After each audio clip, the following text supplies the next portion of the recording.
I have two kids, my biological son Lou from my previous relationship with Ingrid, and my stepson Gerald from my current wife Jasmine. I saved two equally sized college funds for both Lou and Gerald. My rule for my boys was that even if they did not want to pursue higher education, the money was still theirs. I recommended that they use it for a down payment on a house or car, but they were allowed to spend it on whatever they wanted. Lou chose to use his fund to go to college. He was only able to pay off his first 3 years using his fund, as he chose to attend a very expensive private university. He graduated 5 years ago, but is still staying on a strict budget to be able to pay off his loans. Gerald says he's not interested in pursuing higher education. Since Gerald is doing very well for himself as a real estate agent, he wanted his funds to stay in the savings account, as he's considering opening his own agency someday. Lou recently expressed that he's exhausted from spending years on strict budget, and that it's been draining for him to watch practically all of his college peers splurging, while he's still coming to mom and dad for a meal. Lou asked if he could have a part of Gerald's fund because he needs to pay back his loan within a few years, and he knows his brother isn't planning to use his own. Lou argued that because the fund was still collecting interest in the savings account, it would all probably be regained by the time Gerald decides to use it. I pointed out to Lou that if he believed Gerald would be okay with this, he would have asked Gerald directly. My answer was no. They each received an equal fund to spend how they wanted. If Gerald wants his fund to stay in his savings account and continue collecting interest, then that's his decision. Lou argued that it was unfair because he needs to pay back his loans, whereas Gerald doesn't have college debt. But I reminded Lou that he had been accepted into more affordable universities and did not have to attend the expensive private school that he did. Jasmine and I sat him down well before he made his college decision and made it clear that we would not be financially helping him with his college beyond the fund. He chose to attend the expensive school anyway. Lou spoke to his mother about this situation.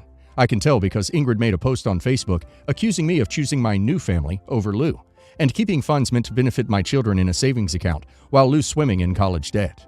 Mutual friends and acquaintances have reached out, explaining that they know I'm not biased towards my stepson. If the roles were reversed, I would have told Gerald exactly the same thing. However, they say I should treat Lou and Gerald with equity rather than equality, and because equity is based on needs, I should consider helping financially with Lou's loans. Am I the a-hole for wanting to keep my foot down on this? Not the a-hole. If he wanted his school to be completely paid for, then he should have gone to a cheaper school. You don't owe him any money at all. You are not obliged to pay for any of his college. Not the a-hole. This was a very fair arrangement that Lou was aware of. He's unhappy with his decision and doesn't want to take responsibility for it, but he's an adult and can figure it out. You were very generous to have a fund ready for them. Not the a-hole. You fulfilled your promise to both your sons. Your bio son chose the more expensive school, in spite of you explaining other options to him. Your stepson chose a different path, and his fund is earning interest. Frankly, your bio son's more expensive school has not benefited him since his graduation. Otherwise, he would not be struggling. Keep your foot down. Equity versus equality is just an excuse for feeling entitled to money that is not theirs. Your decision is the right one. Backstory. My mom and dad split up when I was 12, and I for one was happy that they were separated. They were not bad people, they just weren't the right people for each other. My father still hasn't been remarried, though he is dating someone right now. Don't really like her, but it's my dad's decision. My mom started dating a year after the divorce. She met my now stepfather. He had a son who I became quite close to, considering my biological brother went to live with my dad while I lived with my mom. So when my mom announced her wedding, we were all excited. So then stepfather's son becomes my official stepbrother. Okay, we're done with backstory. On to the real story. My stepbrother and his girlfriend of 3 years were getting married. Now, girlfriend just happens to be my best friend, so I was extremely excited for them. I was chosen to be the maid of honor, and my biological brother was the best man. We were all that close. My stepbrother's best friend, A for a-hole, was one of the groomsmen. I never really liked A because he was a total creep and always tried to hit on me when my stepbrother wasn't there. Stepbrother is quite protective, so I didn't tell him, or he would have been arrested for M. Also, I can stand up for myself. Anyway, once A finally got a girlfriend, he stopped annoying me. So during the planning of the wedding, nothing crazy happened apart from the normal wedding stress. We invited almost everyone we knew, and it was going to be great, or so we thought. The big day arrives, and everyone is ecstatic. The ceremony was beautiful, and everything went great. Then the reception came. It was going great. The groom and bride, plus the bridesmaids and groomsmen, were all seated at a table at the front of the venue, while the guests were sitting in front of us. So they were facing our table. Everyone was giving speeches and enjoying the food. Then out of nowhere, A stands up and takes the mic and says he has something important to say. We're all confused as he had finished his speech, but let him talk. I wish we hadn't. He asks his girlfriend to come up to the table, and I already knew where this was going. He starts a speech on how much he loves her and how they were meant for each other. She's smiling, but I think she didn't want this to happen now, of all times. He then kneels down and pulls a ring out of his pocket and asks her to marry him. She says yes. They start running around, showing people the ring. All the while, my best friend looked like she was going to cry. My stepbrother and biological brother were whispering to each other. I couldn't hear what they were saying. Finally, my mom gets up to remind everyone that this was her son's wedding and that we should stop talking about someone else's engagement. Everyone was quiet. Suddenly, we hear this banshee scream. The girlfriend started screaming and crying, saying my mom had ruined her special day. Then A began screaming at us too, claiming that he did nothing wrong. They got kicked out in the end. My brother lost his best friend that day, but he didn't really care because that idiot lost all his friends. I'm also going to be a bit petty and say they can't even have a wedding because of virus, so hope they're happy. What a bunch of jerks to try to steal someone else's special day and say they ruined my special day. Well, it's common sense not to do that crap. That ranks right up there with the jerks who announce a pregnancy at someone else's wedding or baby shower. Total jerk move. The surprise proposal was pretty trashy and inconsiderate, but to then go on to complain when people ask them to settle down and go on with the main event. Dang. That's entitlement with a capital E, and you really gotta wonder what the weather is like on their planet. My brother and brother-in-law recently passed away in an accident. I, 26 female, am now the guardian of my niece, 4, their only daughter. In their will, I receive about a third of all their money and estates, and the rest went to my niece.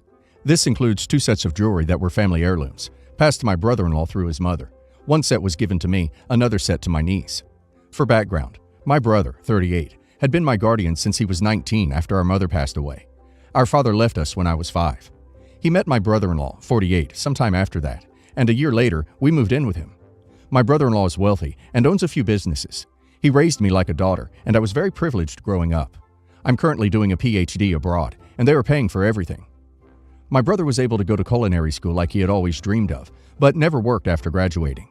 My brother-in-law was low contact with his family because they didn't approve of him being gay. My niece was conceived via surrogacy and is biologically my brother's. A week ago, some of my brother-in-law's family asked to meet me. They'd like me to give them the family heirlooms, the jewelry sets. They said it's what his mother would want, to keep the pieces in the family. I told them my niece is his daughter. He raised her and gave her his name. No further discussion will be held about this matter. Then they asked for the set given to me, since I was nothing but his sister-in-law. They went on about how the jewelry sets, theirs and my brother-in-law's, shared a bunch of gemstones that were crafted together, and their own sets are not considered complete now that one was given to an outsider, me. I refused, saying my brother-in-law saw fit to give the set to me, and I will hold on to it. The relatives left, saying they hope I do the right thing. Am I the a-hole for refusing to give the jewelry to them? Not the a-hole. He had legal possession of them, and he chose who to leave them to. If he wanted them to go back to his biological family instead of the family he created, he would have put that in his will. You're honoring his wishes. They cut him out of their lives, so they don't get to claim anything of his. Not the a-hole. He could have left the jewelry to the cat, and they couldn't have done anything about it. Also, give them the jewels? What the heck? Do they think you're a charity or easily taken advantage of? You don't have to give them anything. Do not try to let them browbeat you or force you to give anything to them. There's a reason brother-in-law left them nothing. Here's a bit of advice. Take it for what you will. First, do not give them anything. Second, get the jewelry appraised and insured. Third, if your jewelry set holds emotional value to you, keep it. End of story. Fourth, do not give away or sell 4-year-old niece's jewelry. It is hers. And lastly, if they approach you again and you are not emotionally attached to your jewelry, then offer to sell it to them at a premium. They're the ones invested in this transaction anyway. These people treated your brother-in-law wrongly for likely decades. They're already a-holes in my book. You don't owe them anything. Not the a-hole. His mother had passed the heirlooms to your brother-in-law. He willed it to you and his daughter. The fact they originally demanded your niece's jewelry as well shows they don't consider her family. There's a reason he went no contact. The right thing to do would be to keep his wishes and remain no contact, so they don't indoctrinate your niece later into their BS. Sister-in-law, 48 female, has 3 kids, 12 female, adopted kid, 14 female, and 15 female foster kids.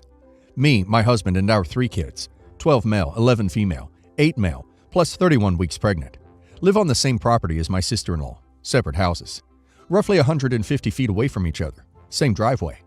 It was sectioned off this way years ago, following the passing of my husband and sister-in-law's father. Each inherited half the property.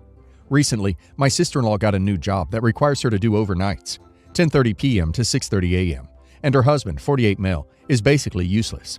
He won't drive or take the girls anywhere, doesn't work, doesn't cook, etc.